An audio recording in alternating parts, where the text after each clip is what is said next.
Page یہی لکھتا کہ پیغمبر نکلے ان اذانوں کو ضعیفی سے بچانے کے لیے، ان اذانوں کو ضعیفی سے بچانے کے لیے۔ جب بھی اللہ کا ہو ساتھ میں اکبر نکلے، جب بھی اللہ کا ہو ساتھ میں اکبر نکلے، کہہ دے ایک بار جو مولود حرم کی بیٹی، کہہ دے ایک بار جو مولود حرم کی بیٹی لے کے خود خانہ کعبہ چادر نکلے۔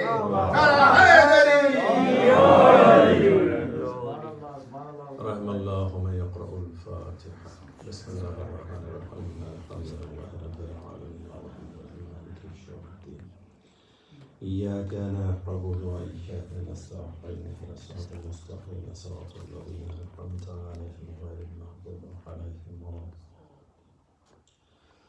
اعوذ باللہ من الشیطان اللعین الرجیم بسم اللہ الرحمن الرحیم الحمد للہ الذی ہدانا لہذا وما كنا لنہتدی لولا ان ہدانا اللہ لقد جاءت رسل ربنا بالحق والصلاة والسلام على رسول الثقلین محبوب رب المشرقین والمغربین وجد الحسن والحسین مولانا ابی القاسم محمد اللهم صل على محمد وآل محمد وعلى أهل بيته الطيبين الطاهرين المعصومين المظلومين ولعنة الله على أعدائهم أجمعين.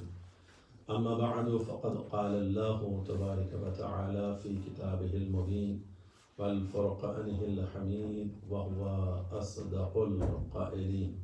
بسم الله الرحمن الرحيم الذين يستمعون القول ويتبعون أحسنه أولئك الذين هداهم الله وأولئك هم أولو الألباب. صلوات محمد وآل محمد. اللهم صل على محمد وآل محمد. شب عاشورا ابھی آپ ایک کلام سماعت فرما رہے تھے، اے رات نہ ڈھلنا کہ اجڑ جائے گی زینب۔ یہ شب کی تاریکی، یہ شب کا اندھیرا ختم ہونے کے بعد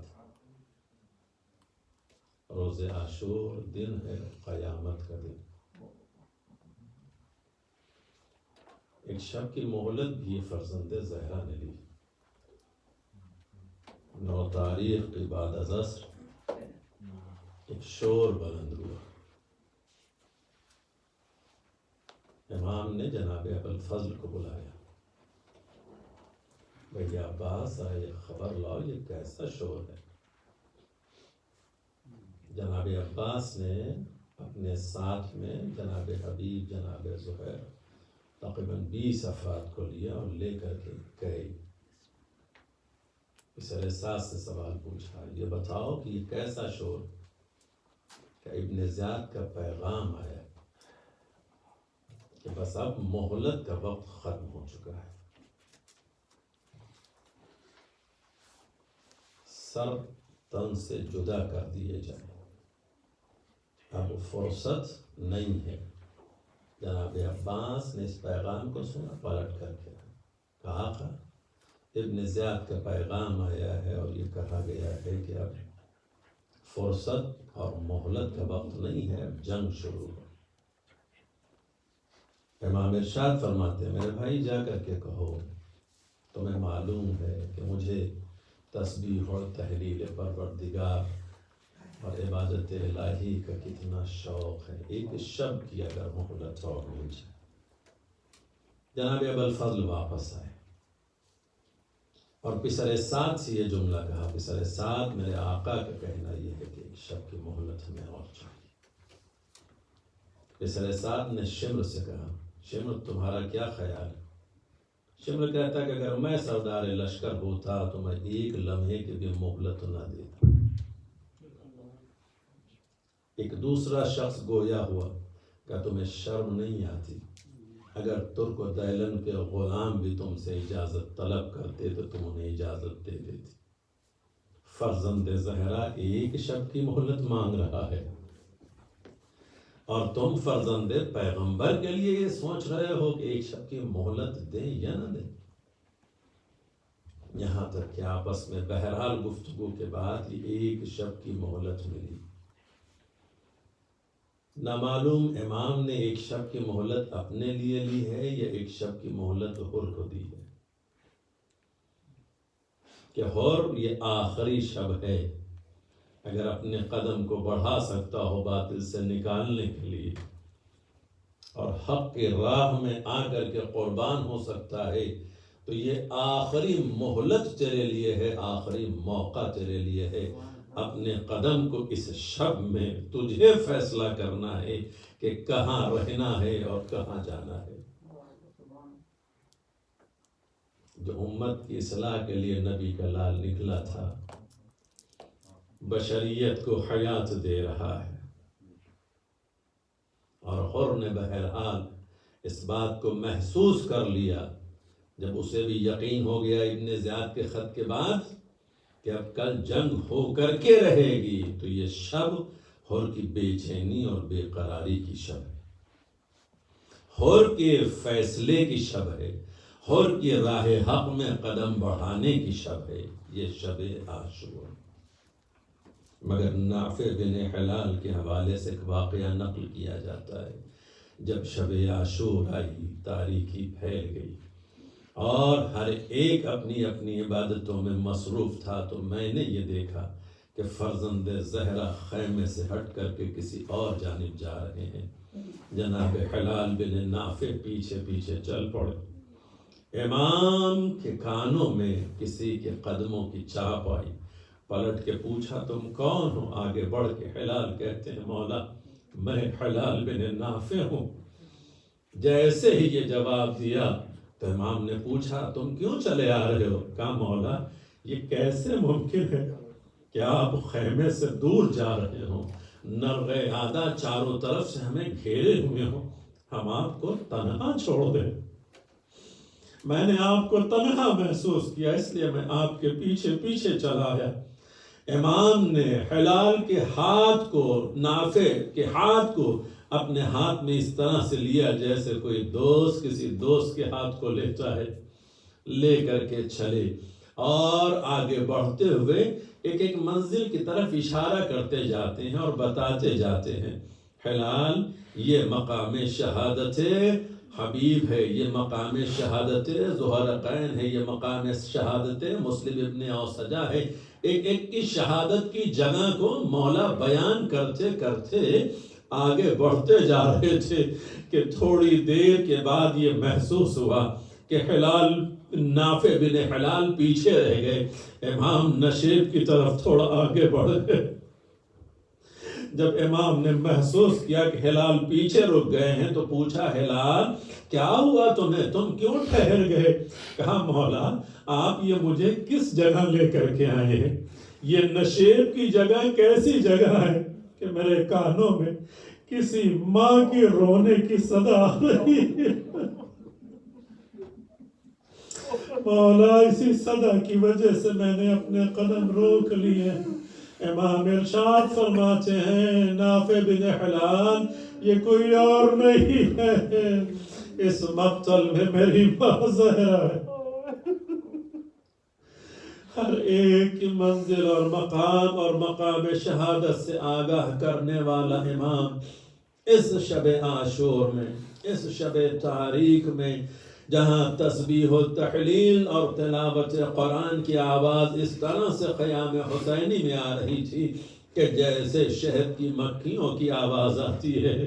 کتنے ایسے جانثار ہیں جنہیں عبادت الہی کا اتنا شوق ہے، اپنے امام کے ساتھ ساتھ ہر ایک عبادت الہی میں مصروف ہے اور اپنی تیاریاں بھی کرتا جاتا ہے۔ اس اثنا میں امام سب کو جمع کرتے ہیں۔ بعض روایتیں کہتی ہیں کہ جناب ثانیہ زہرا نے امام سے یہ کہا میرے بھائی تم نے اپنے چاہنے والوں کا امتحان لے لیا ہے۔ بعض روایتوں کے مطابق یہ ہے کہ امام نے خود سب کو طلب کیا اور طلب کرنے کے بعد ارشاد فرماتے ہیں کہ دیکھو میں نے اپنی بیعت تم پر سے اٹھا لی ہے، تم جس طرف جانا چاہو چلے جاؤ۔ کوئی پابندی نہیں ہے، تم جدھر جانا چاہو نکل جاؤ، یہ اشقیاء صرف میرے دشمن ہیں، میری شہادت کے بعد انہیں تم سے کوئی سروکار نہیں ہوگا۔ لیکن سب سے پہلے ابوالفضل کھڑے ہو گئے، آقا یہ کیسے ممکن ہے کہ نرغِ آدم میں ہم آپ کو تنہا چھوڑ کر کے چلے جائیں؟ بنی ہاشم کے جوانوں نے جواب دیا، پھر اصحاب و انصار کھڑے ہو گئے، ہر ایک یہی کہتا رہا کہ یہ مولا ممکن ہی نہیں ہے کہ ہم آپ کو نرغِ آدم میں تنہا چھوڑ کر کے چلے جائیں۔ شمع گل کر دی گئی، شاید تمہیں شرم محسوس ہو رہی ہو، اب جانا چاہتے ہو تاریکی میں نکل جاؤ، مگر پھر بھی کسی کے قدم نہیں اٹھے۔ پھر امام نے یہی کہا، اگر تم یہ سوچتے ہو کہ تم یہاں سے نکل کر جاؤ گے، لوگ تم سے سوال کریں گے کہ تم فرزند زہرا کو تنہا چھوڑ کر کے آ گئے تو کیا جواب دو گے؟ تو ہمارے گھر آنے کے چھوٹے چھوٹے بچوں کے ہاتھ پکڑ لو، لوگوں کو بتا دینا ہم ان کی زندگیاں بچانے کے لیے لے کر کے نکل آئے ہیں۔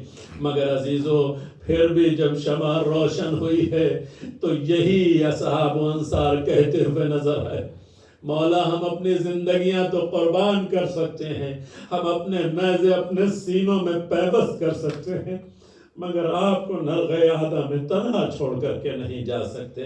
پھر امام نے اپنے ہر چاہنے والے کو اس کے اپنے مقام سے اسے آگاہ کیا ہے۔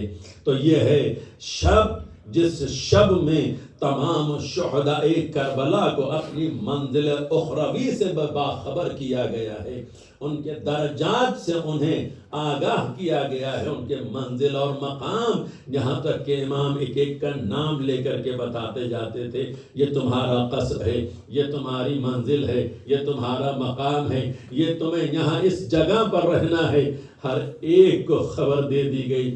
پھر بھی تسبیح و تہلیل پروردگار اور عبادت الہی اور تلاوت قرآن میں زندگی بسر کرنے والے یہ اصحاب و انصاران حسینی ہیں کہ جو شب عاشور اپنی اپنی عبادتوں میں مصروف ہیں، اپنے مقام کو بھی دیکھ چکے ہیں، اپنے درجات سے بھی آگاہ ہیں، پھر بھی لطف عبادت الہی کا مزہ لے رہے ہیں اس شب عاشور میں، اس لیے کہ ان کے کانوں میں قول برحق پہنچ چکا ہے، صدائے حق ان کے کانوں میں گونج رہی ہے، ان کے قلب اقوال معصومین کے ذریعے سے اور قول الہی کے ذریعے سے منور ہو چکے ہیں، ان کی منزل اور ان کا مقام اعلیٰ اور عرفہ ہو چکا ہے، یہ جانتے ہیں کہ ان کی حیثیت کیا ہے، کیونکہ یہ صاحب عقل ہیں، یہ صاحب ہدایت ہیں، جو ہدایت پا چکے ہیں اور صاحب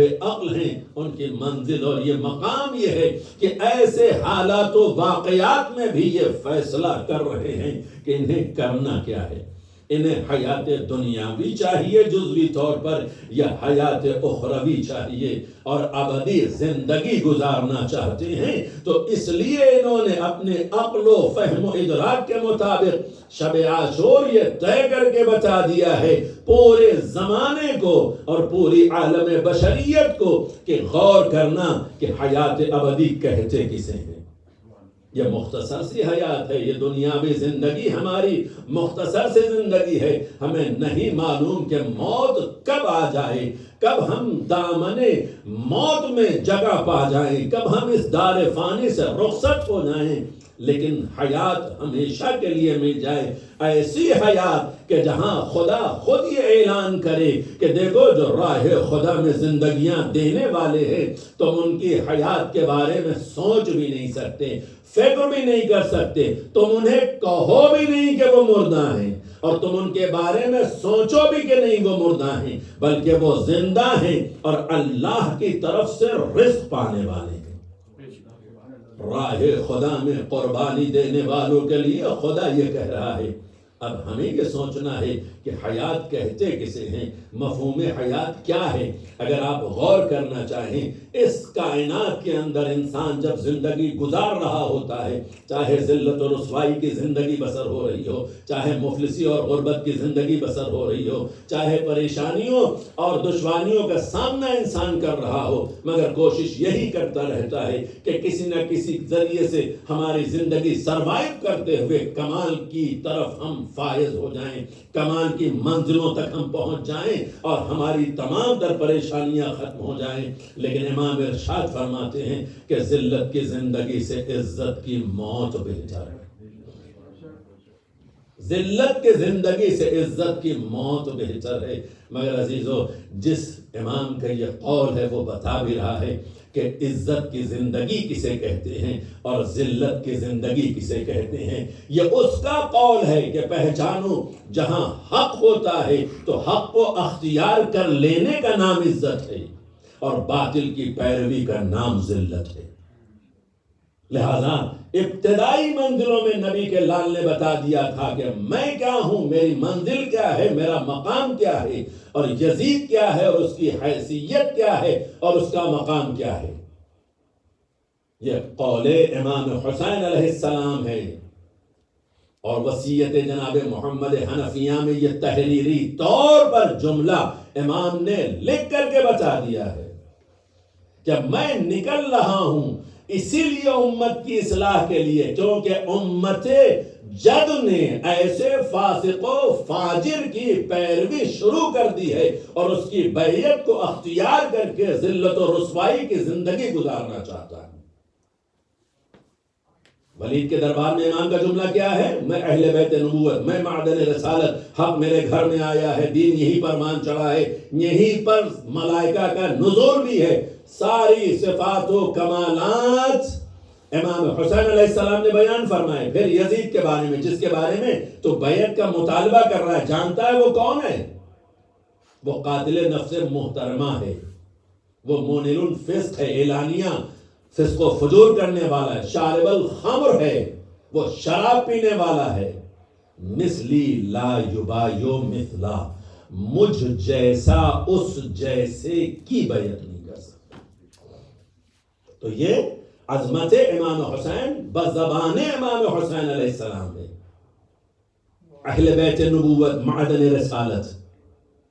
اور دوسری صورت میں اس حاکم شام کے بیٹے کی خباثتوں کا تذکرہ اب پھر یہ آگاہ کیا جا رہا ہے، جو وصیت کے الفاظ ہیں، کیا میں جد کی امت کے لیے اصلاح کرنے کے لیے نکلا ہوں۔ کیوں؟ اس لیے کہ امت اتنی پسپائی میں چلی گئی ہے کہ وہ اب ذلت کی زندگی برداشت کرنے کے لیے آمادہ ہے، حق کی حمایت کے لیے قیام نہیں کرنا چاہتی۔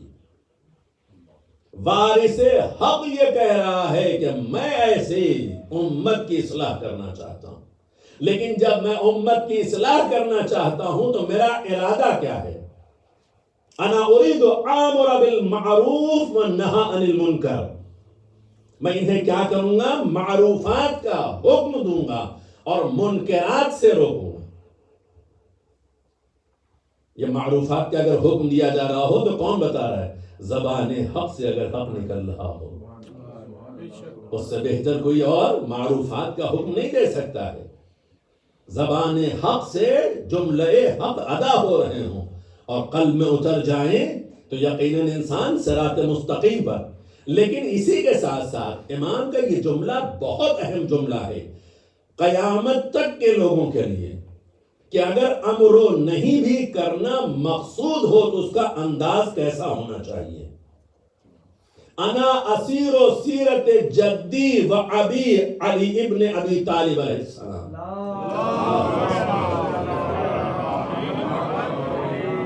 یعنی میں جد کی امت کی اصلاح تو کروں گا مگر سیرت نانا اور بابا کے مطابق کروں گا۔ یعنی معروفات کا حکم دینا منمانی نہیں ہے، اپنی مرضی کے مطابق نہیں ہے کہ جسے جیسے چاہو معروفات پہنچاؤ اور یہ کہو کہ میں امر بالمعروف کر رہا ہوں اور نہیں انل منکر کر رہا ہوں۔ امام حسین علیہ السلام کا یہ جملہ بتا رہا ہے کہ اگر امر و نہیں کرنا بھی مقصود ہو، اصلاح امت بھی مقصود ہو، تو سیرت محمد مصطفیٰ اور سیرت علی مرتضیٰ نگاہوں کے سامنے ہونی چاہیے۔ یعنی حق کا پیغام پہنچانا ہے تو پیغام کو لینا کہاں سے ہے؟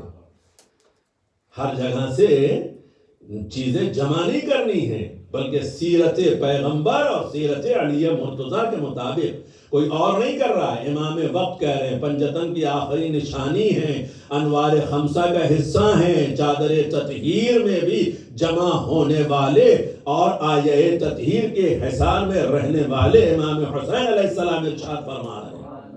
یہ اپنی زبان فصاحت و بلاغت سے بھی کوئی جملہ کہیں تو کسی کی جرت نہیں ہے جو روک سکے، مگر پھر بھی امام ارشاد فرما رہے ہیں کہ میں فرزند پیغمبر بھی ہوں، فرزند علی مرتضیٰ بھی ہوں، فرزند فاطمہ زہرا بھی ہوں اور حسن مجتبیٰ کا بھائی بھی ہوں، مگر جب امر و نہیں کے میدان میں اتروں گا تو اپنے بابا اور اپنے جد کی سیرت کے مطابق امت کی اصلاح کروں گا۔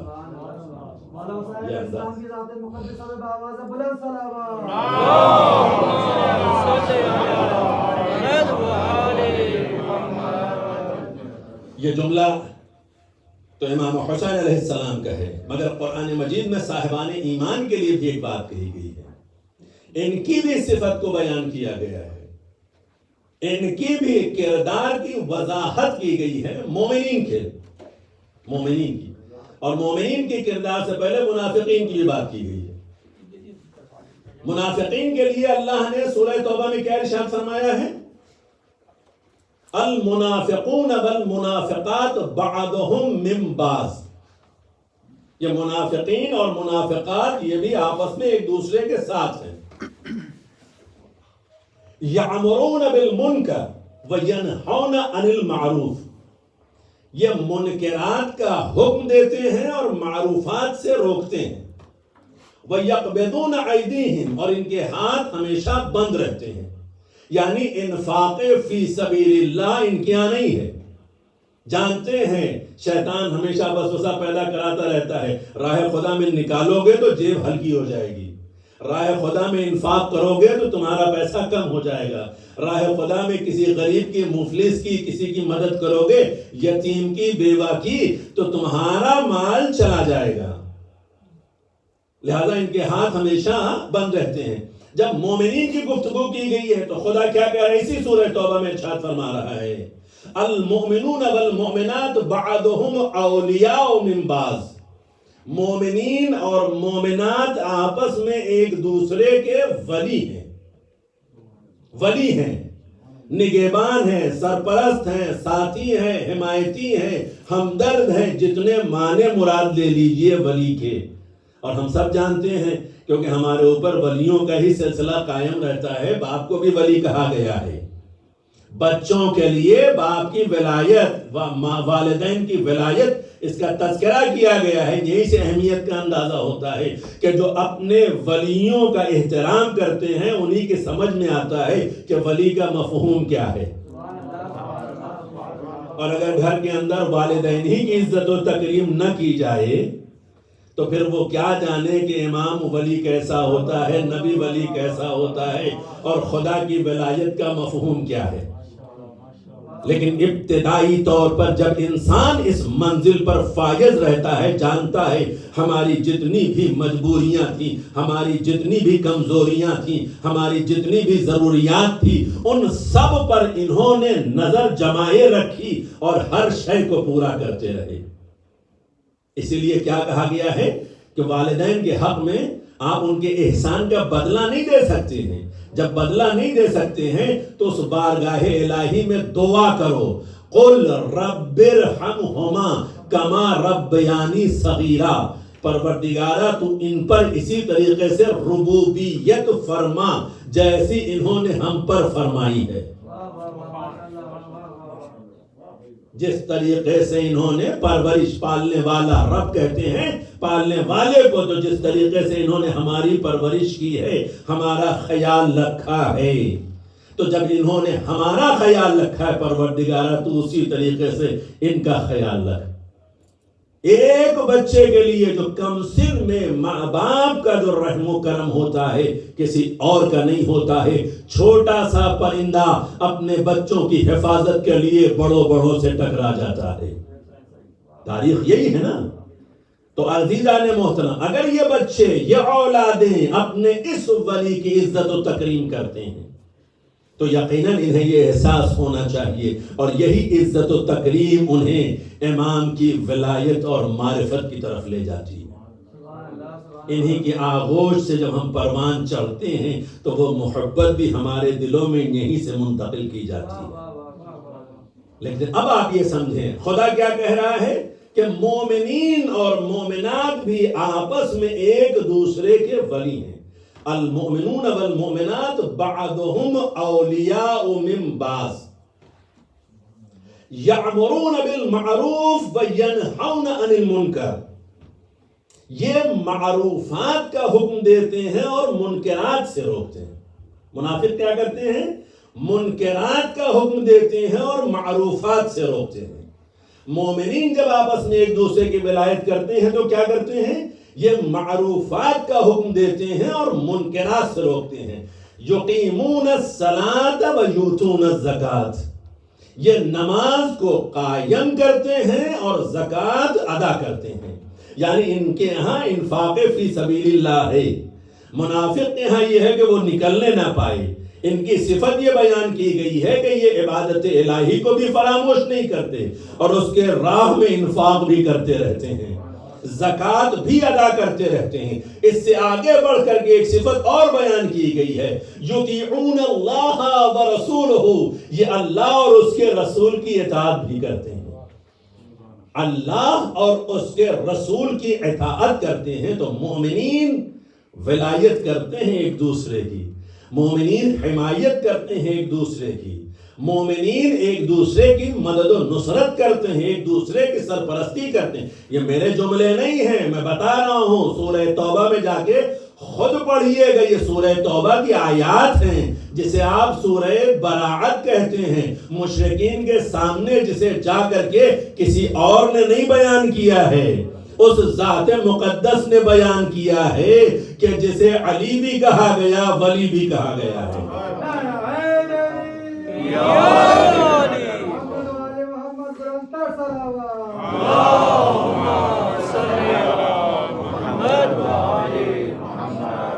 اس ذات مقدس نے اس سورہ براعت کی تلاوت کی ہے مشرکین کے درمیان میں، جبکہ بہت سارے اس میں احکامات بیان کیے گئے ہیں.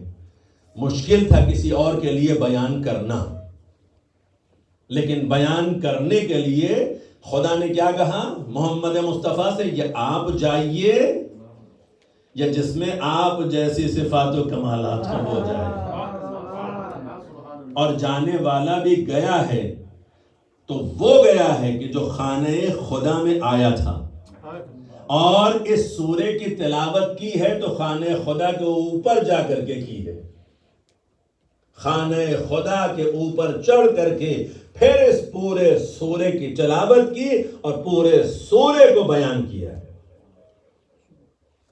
اس کی آیت یہ بھی انما المشرکون نجس.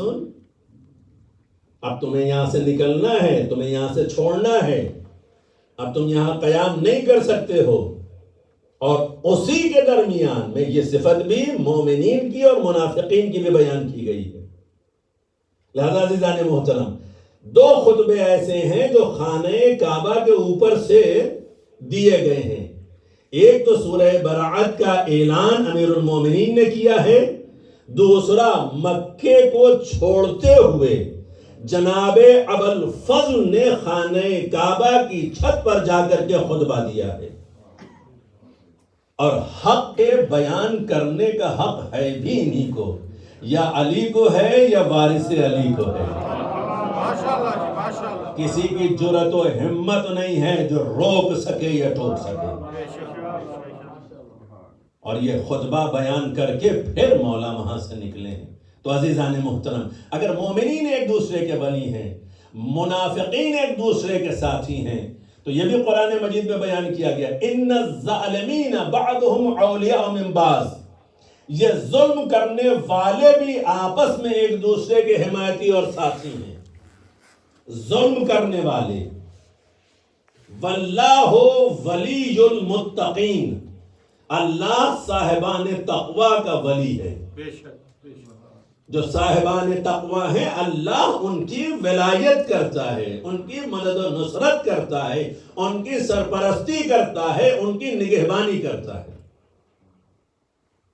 تو اگر ظلم کرنے والے ایک دوسرے کے ساتھی ہیں، منافق ایک دوسرے کے حمایتی ہیں، تو مومن بھی ایک دوسرے کے حمایتی اور ساتھی ہیں، ایک دوسرے کی ولایت کرتے ہیں. اور مفہوم ولایت ہر بزرگ جانتا ہے کہ جب آپ اپنے بچوں کی ولایت اور سرپرستی کر رہے ہوتے ہیں تو یہ ذہن میں تصور رہتا ہے کہ میں نے جو امر دیا ہے میرا بچہ اس کے مطابق عمل کرے، اور میں نے جو نہیں کی ہے اس کے مطابق میرا بچہ اس سے پرہیز کرے.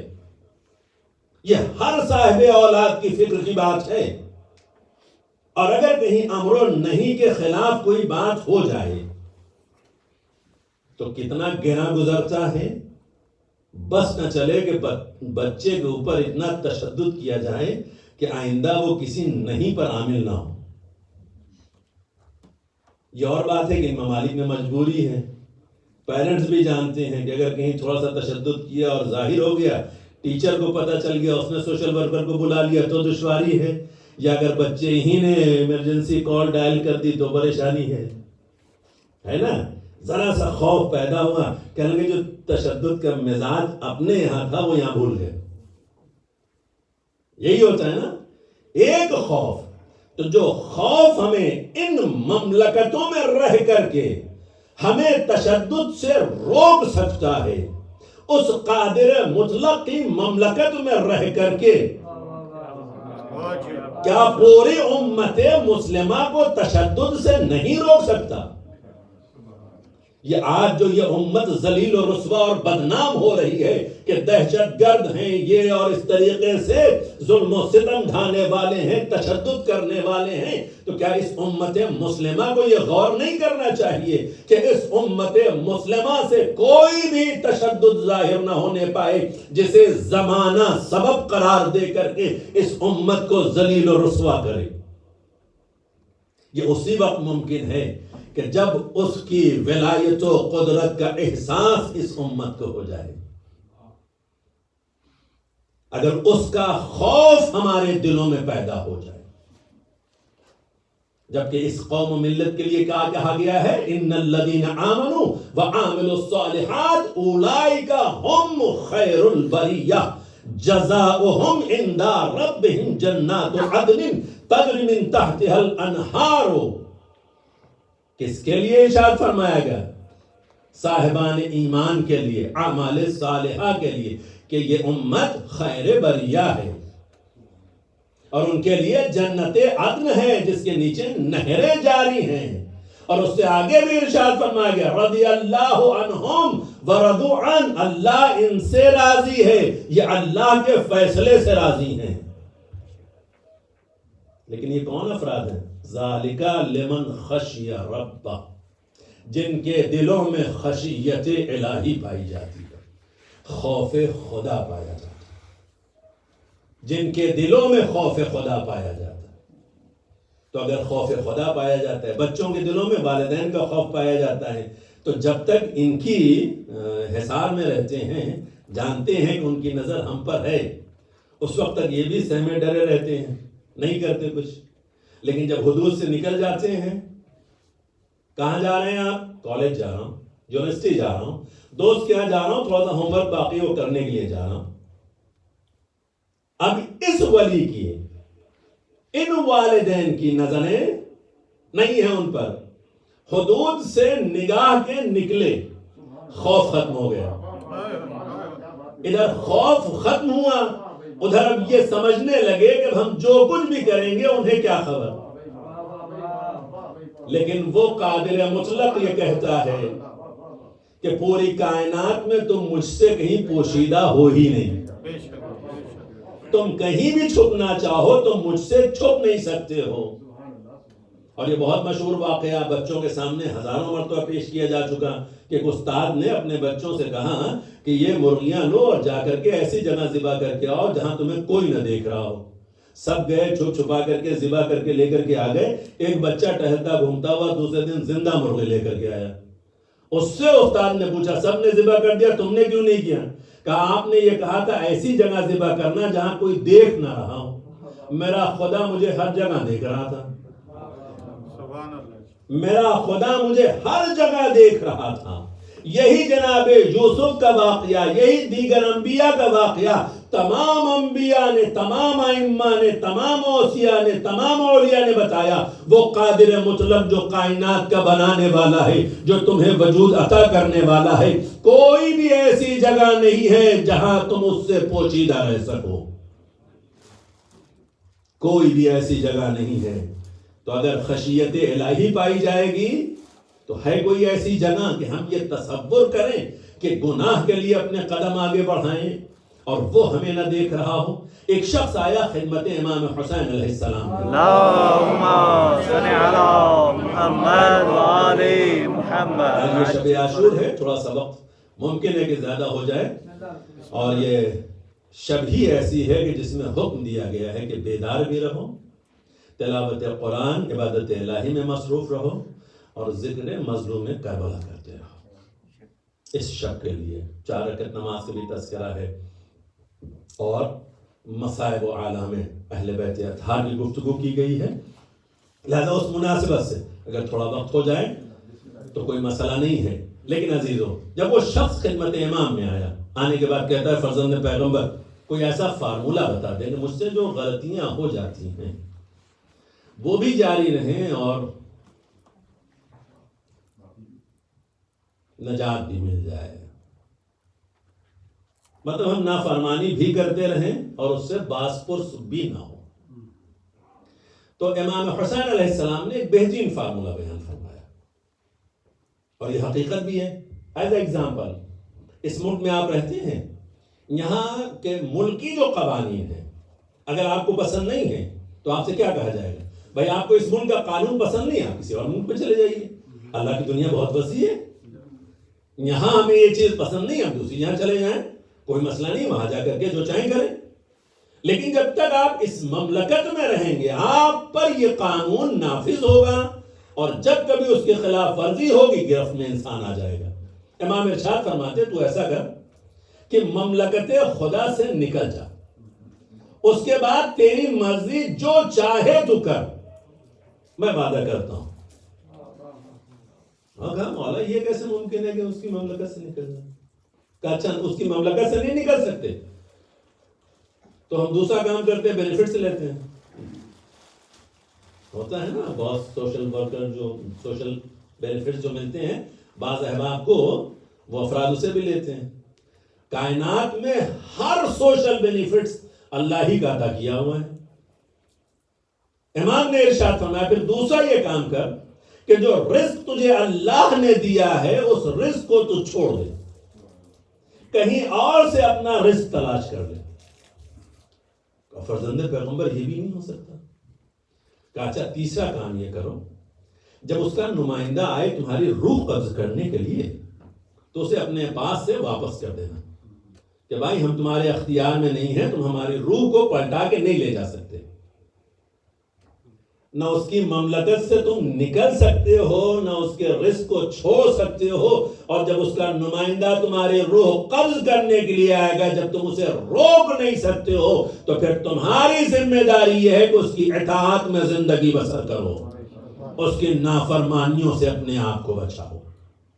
یہ پیغام امام حسین علیہ السلام ہے ہر اس شخص کے لیے جو یہ تصور کرتا ہو کہ ہم سے نافرمانیاں ہو جاتی ہیں اور اس پر توبہ و استغفار نہ کرتا ہو, بلکہ یہ سوچتا ہو کہ یہ بھی چلتا رہے اور ادھر سے رحم کی درخواست بھی آ جائے.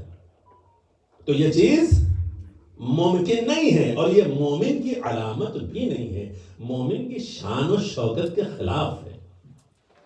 کیونکہ مومن مطیع پروردگار ہوتا ہے.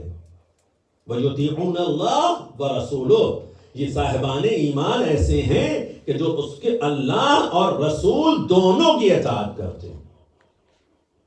تو ایک دوسرے کو امر بالمعروف کرتے ہیں، نہی عن المنکر کرتے ہیں، نماز کو قائم کرتے ہیں، زکوٰۃ کو ادا کرتے ہیں، اللہ اور اس کے رسول کی اطاعت بھی کرتے ہیں۔ یہ صاحبان ایمان کی خصوصیات بیان کی گئی ہیں۔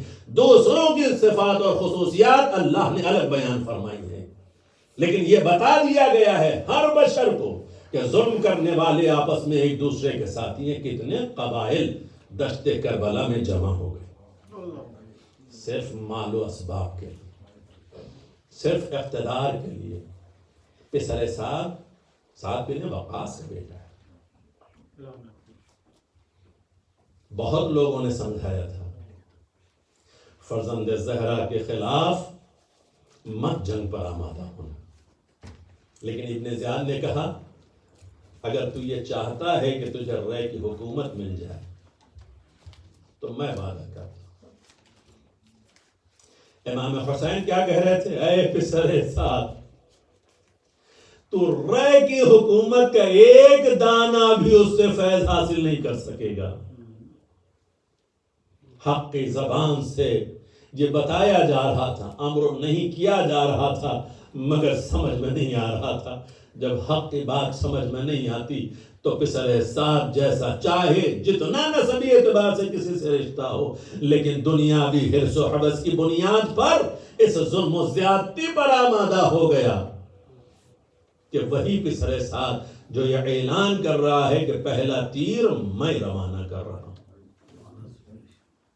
پہلا تیر میں روانہ کر رہا ہوں، تم گواہ رہنا۔ وقت صبح ادھر مصلی عبادت پر اصحاب و انصاران حسینی اور ادھر سے تیروں کی بارش ہے۔ 40 سے یہ 50 افراد تک کے لیے روایتوں کی یہ جملے ہیں کہ اسی وقت فجر مصلی عبادت پر اصحاب حسینی تیروں کی بارش میں خون میں غلطاں ہو گئے۔ وقت فجر مصلی عبادت پر درجہ شہادت پر فائز ہو گئے ہیں، لیکن عزیزو یکے بعد دیگرے روز عاشور ایک ایک جانثار آج جانے لگا۔ اجازت مولا سے لیتا ہے، مقتل کی طرف اپنے قدم بڑھاتا ہے، اور اسی میں حر بھی آیا تھا، اور حر کو سند معافی ملنے کے بعد پہلا سوال حر نے یہ کیا، مولا ہم یہ چاہتے ہیں کہ میرے لال کو آپ اذن وغا دے دیجئے۔ جناب حر کی اس درخواست کو مولا نے قبول کیا۔ جوان بیٹا مقتل کی طرف بڑھا اور حر مطمئن ہو گیا، فرزند زہرا نے میری خطا معاف کر دی، میرے فدیے کو قبول کر لیا ہے، میرے لال کو اذن جہاد دے دیا ہے۔ اور حر کا بیٹا مقتل میں پہنچنے کے بعد جن کے ساتھ میں تھا اب انہی کے مد مقابل کھڑا ہو کے کہہ رہا ہے تمہیں شرم نہیں آتی؟ زہرا کے لال کے خلاف تم قتل پر آمادہ ہو گئے ہو، ارے یہ نبی کا نواسا ہے۔ لیکن اس کے باوجود بھی کسی کے سمجھ میں نہیں آیا۔ جنگ کرتے کرتے جب زخمی ہو کے زمین کربلا پر آتا ہے تو آواز دیتا ہے بابا میری مدد کے لیے آئیے۔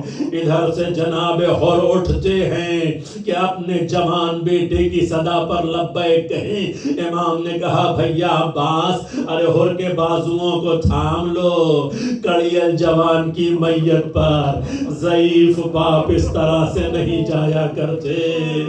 ارے بنی ہاشم کے جوان گئے، اب الفضل العباس گئے، حر کے بیٹے کا لاشا آیا، سیدانیوں نے ماتم کیا ہے۔ کتنا خوشا نصیب ہے حر کا بیٹا کہ زمین کربلا پر شہزادی زینب اس پر گریہ کر رہی ہیں، اس کا ماتم کر رہی ہیں۔ لیکن عزیزو جب یہ سب کے سب شہید ہو چکے، اب ہم شبیہ پیغمبر آئے، بابا مجھے بھی اذن وغا دیجئے، مجھے بھی میدان میں جانے کی اجازت دیجئے۔ یہ وہی لال ہے جس شکل و شباہت میں بالکل نانا کی طرح سے ہے۔ جب کبھی بھی امام کے دل میں نانا کی زیارت کی تمنا پیدا ہوتی تھی، علی اکبر کو دیکھ لیا کرتے تھے۔ یہی علی اکبر جن کے لیے سب سے پہلے مقاتل کے یہ جملے ہیں کہ امام نے کھڑے ہو کے کہا تھا کربلا ہو چکی تیار، تقدم ولدی، میرے بیٹے علی اکبر کربلا تیار ہو چکی ہے، اپنے قدم کو آگے بڑھاؤ۔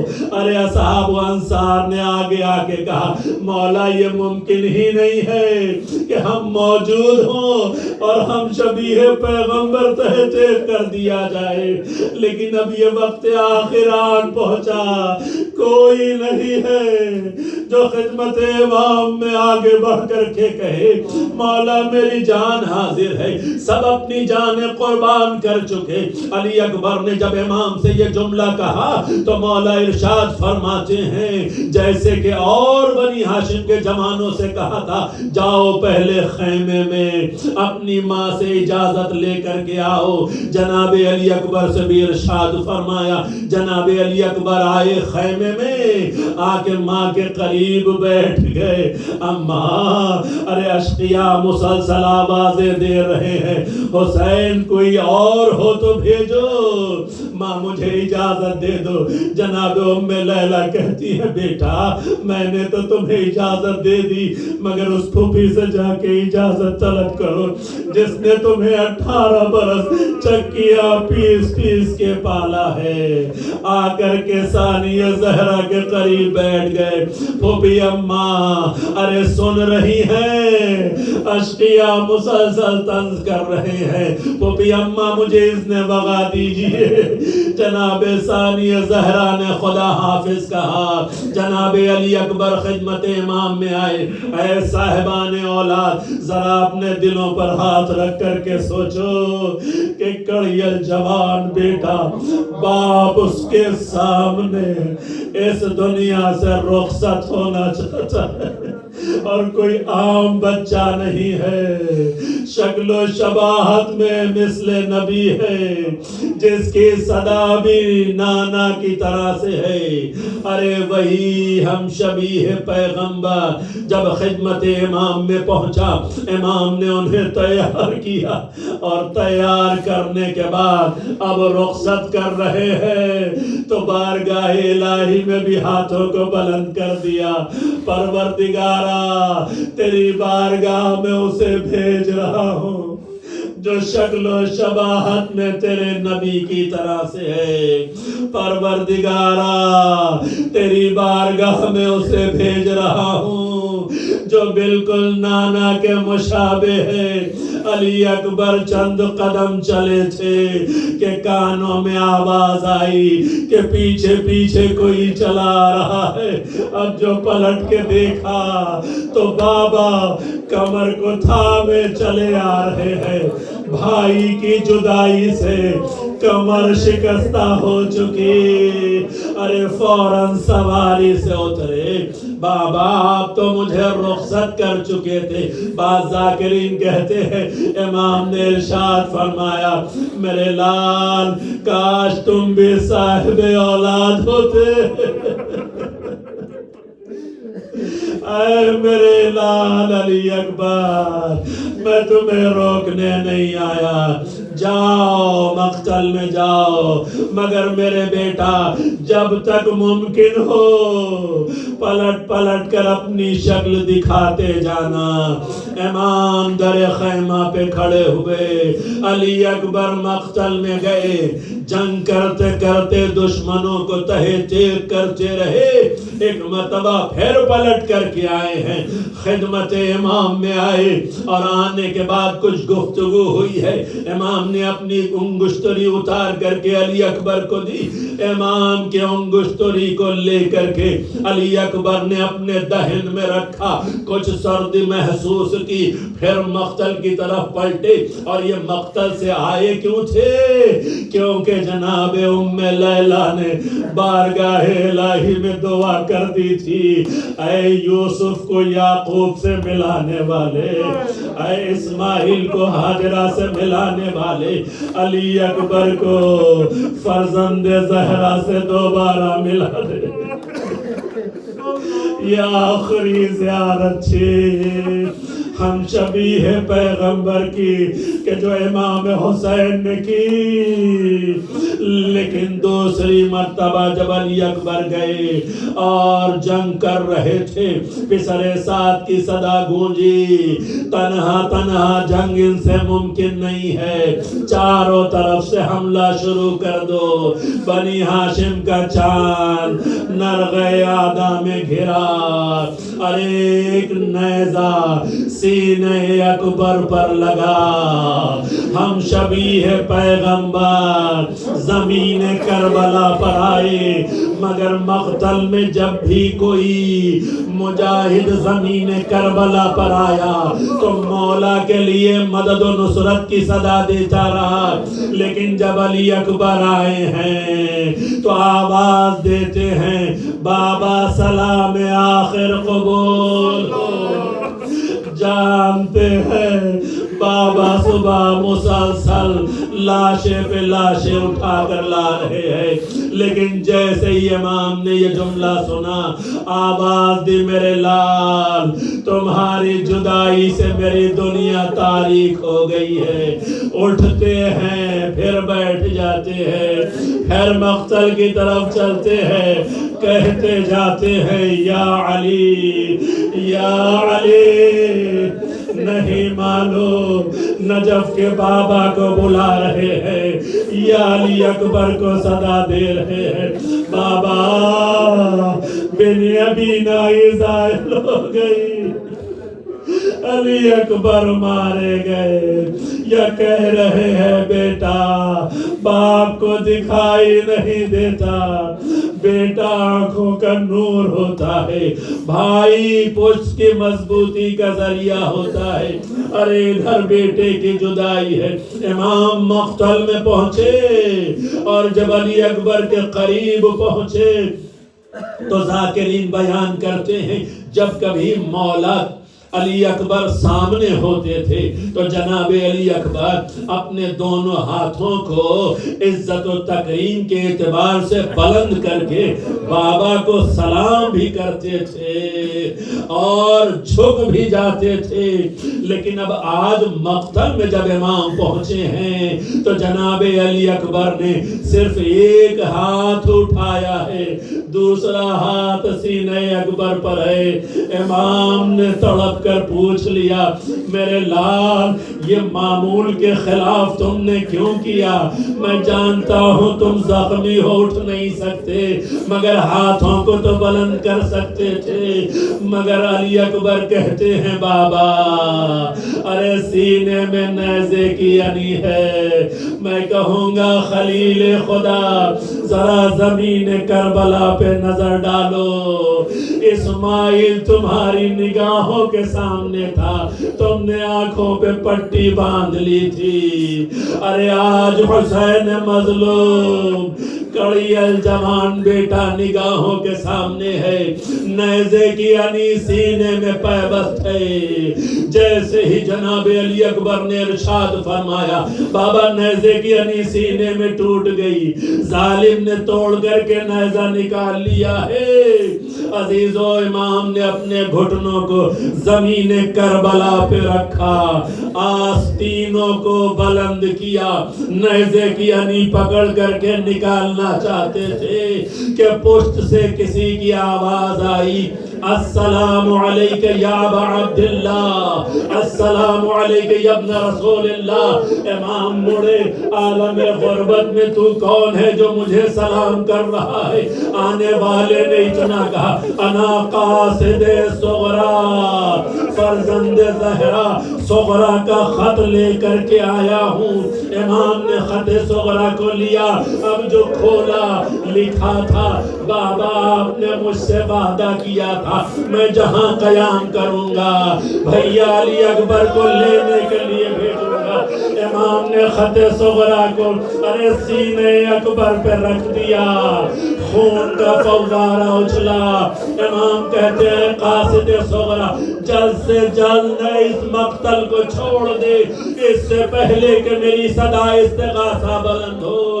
قاصد صغرا چلا، امام مڑے، نیزے کی انی پکڑی، اب یا علی کہہ کے جو نیزے کی انی نکالی، ارے جوان کا کلیجہ نکل آیا۔ علی اکبر کو اٹھا کے سینے سے لگایا، خیمے کا رخ کیا۔ ضعیف باپ ہے، جوان کا لاشا نہیں اٹھتا، چند قدم بڑھ کر کے زمین کربلا پہ رکھ دیا، خیمے کا رخ کر کے کہتے ہیں اے بنی ہاشم کے بچوں، ارے آؤ، آ کے ضعیف باپ کو سہارا دو، جوان کا لاشا نہیں اٹھتا۔ بعض ذاکرین کہتے ہیں ایک بی بی کی صدا آئی، اے میرے بھائی حسین، اگر اجازت ہو تو میں نے 18 برس پالا ہے، میں آ کر سہارا دوں۔ لاش اکبر اٹھا، بچوں نے سہارا دیا، اور جب خیمے میں آیا جناب ام لیلا آ کے سینہ اکبر سے لگ گئی، میرے لال تم نے ماں کو سرخرو کر دیا۔ شہزادی نے گریہ شروع کیا، والی اکبر واہ حسین صلی اللہ علیہ وسلم۔